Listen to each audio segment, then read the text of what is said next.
Let's have fun. Golly, I ain't heard that since I was on stage doing some plays. Places, everyone. I can't believe it. Let me have one of those things I could do the clap. Yeah, we do. Yeah. We're in video, Charlie. Get with the program, boy. Okay. We ready? Can you turn that monitor a little bit toward me? Yeah. Sit. This, okay, we're rolling. Okay. This is Pete Daniel from the National Museum of American History, and we're in the old Daisy Theater in Memphis interviewing Rufus Thomas. And before I ask you any questions, I want to just go back over a little bit of what I have for the plan here. The main thing that we want to know is your story. What in your life led you to play the music you did, live the life you led? And obviously, you've had a very significant life in American music, and we want that to come through as solid as we can possibly make it. So if we can kind of do it in little bite sizes here, I want to start off with your earliest remembrances of childhood, and then influences of family, friends, teachers, and so forth, and then move on up into when you got interested into music, and then your career and all the manifestations that it had. So I'd like to start by going to your childhood, but if you can first introduce yourself, tell us your name, and then if you could go into some of the earliest things you remember and what shaped your life. Well, I'm Rufus Thomas. Of course, I've been called a lot of other names, but it's still Rufus. Oh, you just don't know the other names I've been called during a lifetime. I really don't know what influenced me in music. When I knew anything, I was doing it. I wanted to do it. And in my early childhood, I wasn't influenced by anyone because I didn't know anybody. First, I was 6 years old when I first came to Beale Street, in a theater just across the street from here called the Grand Theater. I went on stage playing the part of a frog, hippity hopping all across stage, and not knowing that in later life, animals would actually become a part of my life. And I think after up to about 9 or 10 years old, tap dancing was a thing at that time. And I used to watch the tap dancers, and I always wanted to be a tap dancer. I used to just watch, and I'd develop little steps, and then take a little bit from what I saw someone else do and mix it up with what I got. We got a brand new dance step. My elementary schooling, it began at a school called Carteret Grammar. Then I went to Carteret Intermediate in the 6th, 7th, and 8th grades. And in the meantime, I was developing to be a tap dancer because I just wanted to dance.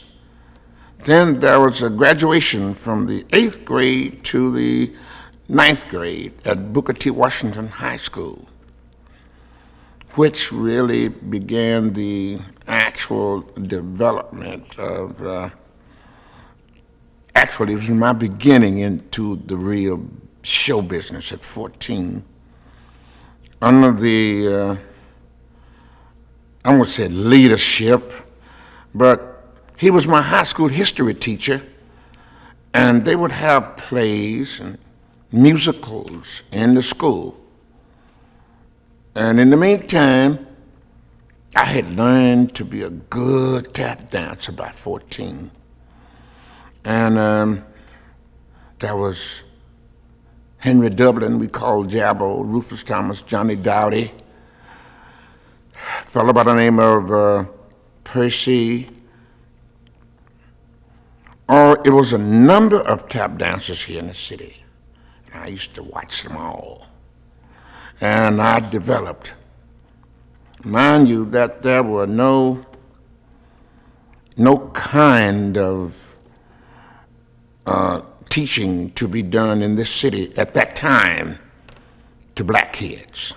It was a thing where if you learned anything at all, you had to do it yourself. And I did it because this is what I really wanted. I don't know what caused the motivation. I just know that I wanted to be a tap dancer. And I was, and I turned out pretty good. Very good. Until I went to Chicago at about right out of high school. And I watched the tap dancers in Chicago. I would go to the various clubs. Fellows that I knew that was formerly of Memphis had gone to Chicago to live, and I had met these people, and they took me around to the various clubs. And then I watched these tap dancers. I said, "Ooh, haven't quite learned enough yet." So they would have what they call jam sessions, like musicians used to have when they closed down their gig at night, around maybe 1 or 2 o'clock in the morning. They go to one of them all-night venues, you know, and that's why all the bands would jam. All the musicians would come up, got his horn under his arm, and if something was up there hot, he never takes his horn from under his arm. He waits till the next night when something wasn't so hot and he could get up there and he could play. But I never got on the floor as a tap dancer with what I saw in Chicago. And I said, if it's like this in Chicago, New York has got to be a riot. But I'd never been to New York at that time. So I just tucked my little feet back up under the table, and I sat there and I watched. Then I coincided my stuff with what I had seen, you know, how you gather stuff from someplace else, and brought it back to Memphis. Boy, and I was right here, hot stuff. One of the finer tap dancers here in the city. Then through high school, Nat Williams, who also is the reason for WDIA. He was the first black disc jockey. Sort of Branch Rickey Jackie Robinson story. There was a man by the name of Bert Ferguson who owned WDIA, and they had white programming, but they weren't making any money. So now we're going to try a black voice on radio, which had never been, and there's never been a thought of a black voice on radio. And they happened to have chosen Nat Williams, who was a history teacher at Booker T. Washington, and also a very good educator. He had a mind like you just wouldn't believe. So much stuff was stored in that man's mind. He was just an awesome man, but a very good, articulate person. He didn't know how to dance, but he had that intuition of putting things together. At that time, I had learned to really be a good tap dancer. And I would teach the tap dancing in school. And he put the plot and everything together. And we had musicals. We had Coast Girls. We had comedians. I was also a comic. We had tap dancers, also a tap dancer. And everything that it took to make a good vaudeville show, we had it right there in school. And we were good enough to come to the Palace Theater on Beale Street, high school students now, to come to Beale Street and do a whole week at the Palace Theater. We were just that good. And we proved it. It was called Brown Brevities. And that goes back a few years ago. So all through high school, I was getting my training. And then at 17, I think I started to tap dance in a nightclub.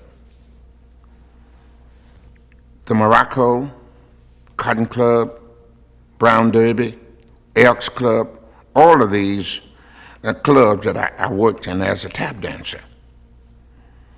Now, all through high school, I was teaching course lines and the whole 9 yards at that time. Now I graduated from high school, so I go back over there for 2 or 3 years still teaching. But when I was in school, I got no pay. But I got out of school, and they gave me a little money. Very little money. But I did it because this is what I wanted to do. I loved every minute of it. Then the time came that tap dancing slowly started to phase out, as in everything. It has its run. It goes so far, and the limitations are gone. I used to write blues words for a girl by the name of Georgia Dickerson. We were working at a club at that time called the Elks Club, which was right down the street on Beale Street. But I never did sing the blues. I just wrote them. I don't know whether I liked them or not, but I was always writing. So as fate would have it, one day she had to leave. And that left a space there in our floor show that we used to have. And I said, well, there's nobody to sing the blues but me. I've been writing them all the time. I wonder whether or not I can sing them. And I chose a song that I should never forget. Sometimes I do. It was a tune from Lonnie Johnson. Let me see if I can get my head together here. I will eventually think of this song. Mr. Jelly Roll Baker. Mr. Jelly Roll Baker, let me be your slave. For your good jelly, I'll rise from my grave. And the song took off like a late freight. And from that night on, blues has become a part of me. It was my roots. It was, in fact, blues is the foundation of all, blues and gospel. Well, I never really sang gospel. I did just a tiny bit in church. But they say all the good voices, usually, especially down south here, comes out of the church. But I had an old ragged voice that wasn't considered good, but I got lucky, fortunate, blessed, I suppose. And a good ragged blues voice came out of it. And that was in the early 40s, I think, or in the middle 40s. And I started to sing in the blues. Plus, I would tackle a little ballads that I felt like I could do, like Stardust, I'm in the Mood for Love, Sentimental Reasons. So I had 4 or 5 songs that I would hit in there, what we call, that was our quip shot. That's my song, I can do that one. But not very many. But I stuck to the slow, the medium, and the fast blues. And it came off, and people started paying me for it. And people would walk on the stage and put money in my hand, and girls would kiss me, and I just lapped it up, man. I enjoyed every bit of it. Took my wife to one of my shows one night. And as fate would have it, she sat very close to the stage. And the women would come up and put money in my hand and fold it up in my hand like that, and they stopped and kissed me. And I could see daggers coming out of my wife's eyes. So she didn't blow off any steam, but I knew she did not like it, and I did not take her anymore. Because these things do happen to entertainers, and especially if they're fairly good entertainers, and I thought I was pretty good at that time. I didn't have no ego. I never had, well, we all have egos, but not the kind where it was one of those destructive kind of egos. Never had that big head where no hat would fit. Elks Club, that was a foundation. Maurice Hulbert ran the place, and there is an organization called the Elks, like the Masons. It's that type of organization. Then I started to work with the various bands in the city. I had learned enough songs where I could sing with bands. I sang with, first, Bill Ford, saxophone player, tenor saxophone player, very good. Since he has since passed on. Then I worked with Al Jackson Sr., which was the father of Al Jackson, who was the drummer for Booker T and the MGs. Early, he was nothing but a kid then. He wasn't even playing. I wasn't a drummer, but I used to show Al Jr. little licks in drum. I could never actually play them, but I could show you what I wanted, and you could go from there. So I started working with the various bands, still tap dancing at the Brown Derby nightclub out in East Memphis, in an area called Orange Mound. And there were 2 or 3 nightclubs out there, the Brown Derby, place we called the Goat Farm. They did have some goats out there.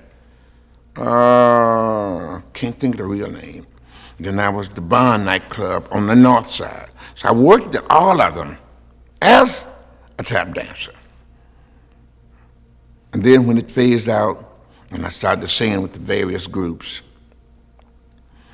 Then in 1943, I made a record called I'll Be a Good Boy, and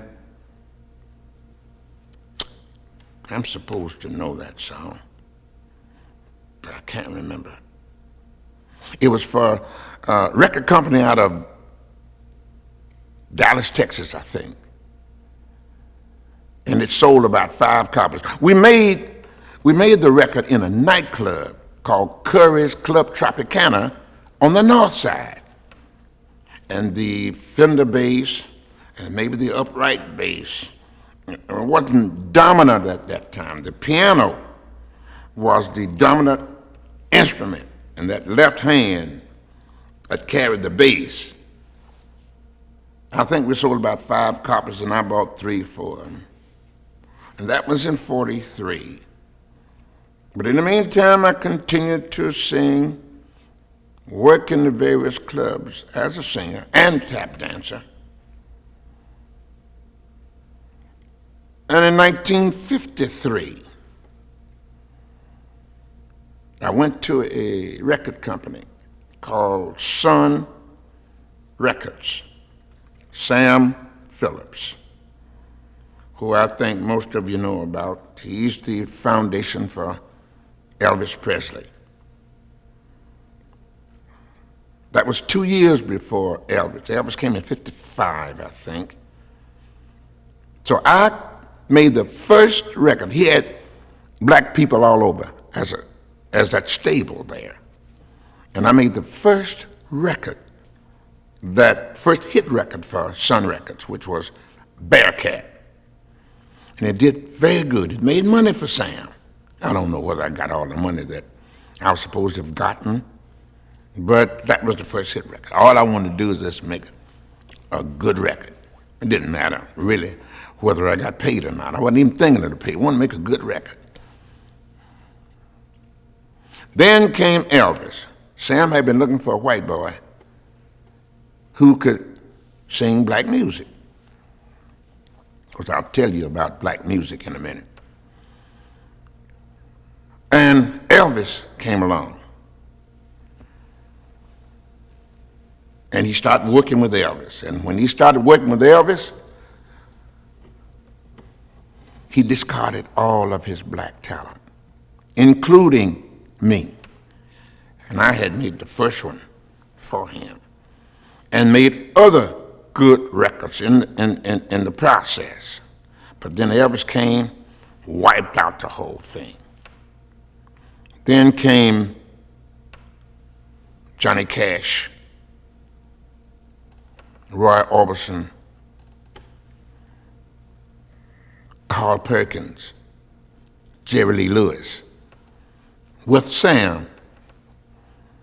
And I used to be on forums with Sam, and Sam would never mention the fact that I was the beginning of Sun Records. But I'd always, as fate would have it, I'd come right behind him on these forums, and I would always bring it out. Sam didn't tell you, but I'm here to tell you, I made the first record for Sun. 2 years ago, I think Sam brought it out. Big article that Rufus Thomas started the music here in Memphis. So now, time has a way of making things happen. What you call that stick-to-itness. Get that word in there, stick-to-itness. Yeah, stick-to-itness. I wanted it bad enough to stick to it. So I made a record in 1953. That was Bearcat. Then after we were discarded from Sam, Stax came along. But in the meantime, I was still working in various nightclubs. And on the strength of Bearcat, I had a little four-piece group. Man, we were going various places, Tennessee, Arkansas, Mississippi, Missouri. The Bearcats was hot. I mean, man, we had that little group and we were playing them blues and rhythm and blues. That was it then, And as I said, a few ballads every now and then I would stick in there. But boy, we were having a ball with the Bearcats. And then Stax came along in the late 50s. They were dealing with white artists at that time. And a fellow by the name of Robert Talley came by my house and told us, my daughter and I, that there was a new record company. And he wanted us to go down there. So we came right off the street, went right in. And we also made the first hit record for Stax. We launched both companies. I launched the first one, and my daughter and I launched the second one, which was Stax Records. It was Satellite in the beginning. They found out that Satellite belonged to somebody else, and they changed the name to Stax. Stax. The ST is the last name of the founder of Satellite Records, which eventually turned to Stax. AX was the last name of his sister. So there was Stewart and Axton. So you got the ST and you got the AX, and it comes up with Stax. And it was some kind of an organization. Right then and there, we found out that whites and blacks, as entertainers and as musicians, could work together in harmony for one accord. I mean, they didn't care. all they wanted to do was make music. And I feel like right today, if you leave these musicians and the entertainers alone, you wouldn't have all this so-called prejudice. We would bring the people together. Entertainment in any form brings more people together than anything else in the world, other than a war. And that's not good for either side. But for good, solid entertainment, you have people who say, it can't happen. White and black can't work together. They can't do this. They can't do the other. It just won't work. One of the biggest lies ever told. We see it every day. But basically, it's in entertainment. Football, baseball, whatever it is. It's entertainment.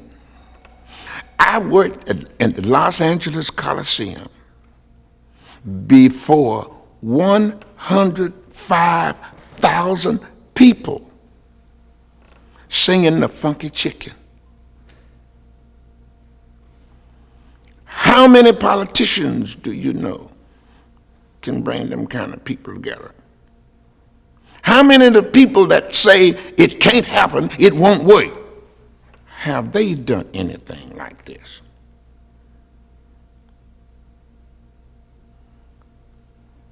If you leave it alone and let the people do it, it'll work. But it's the politicians and all these so-called know-it-all people who say it can't happen, which we see and which we hear about every day.